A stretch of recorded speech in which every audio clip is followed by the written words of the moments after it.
দিদি এটা কি করছো? এটা হচ্ছে এর বেলি ফ্যাটটা ছিল, স্যাগিনেস এসে গেছে, তার জন্য এটা টাইটনিং হচ্ছে। আর আমাদের এখানে ব্রেস্টের যে স্যাগিনেস এসে যায় না, ব্রেস্টটাও টাইটনিং হয়। কিন্তু অনেকের ব্রেস্টটা অনেক স্যাগিনেস এসে যায়, অনেক ছোট থাকে, তার জন্য কিন্তু খুব ভালো ট্রিটমেন্ট, খুব ভালো টাইটনিং হয়ে যায়। প্লাস তোমার স্যাগিনেস তো চলেই যায়, আর এটাতে ছোট থেকে বড় করা যায়। আর বড়টাও টাইটনিং হয়ে যায় অনেকটাই। ও এগুলো হয়? ছোট, আর কি কি হয়?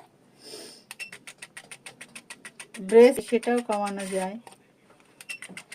আর এই স্ট্রেস মার্কগুলি কিন্তু আস্তে আস্তে চলে যায়, কিন্তু সেশন দিতে হবে তোমাকে, একটা সেশনে তো হয় না,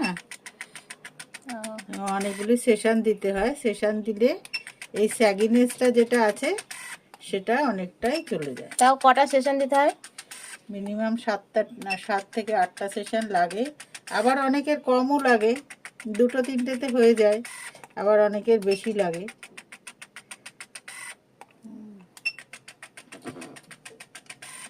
যাদের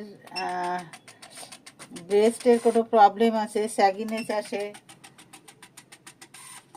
অনেকটা স্যাগি এসে গেছে, তারা কিন্তু ট্রিটমেন্ট করাতে পারো। খুব ভালো ট্রিটমেন্ট কিন্তু এটা। তোমরা কিন্তু dolls clinic aesthetic cosmetology centre, এটা বারাসাত 1 নম্বর প্ল্যাটফর্মের ঠিক পাশেই। ট্রেনে করে আসলে কিভাবে আসতে হবে? এটা ট্রেনে করে আসলে বারাসাত স্টেশন 1 নম্বর প্ল্যাটফর্মে তোমাকে নামতে হবে। নেমে একদম যে টিকিট কাউন্টারের ওখান থেকে বেরিয়ে রেলের যে ওয়াশরুমটা আছে, ওয়াশরুমের পেছনেই দেখবে একটা মার্কেট আছে।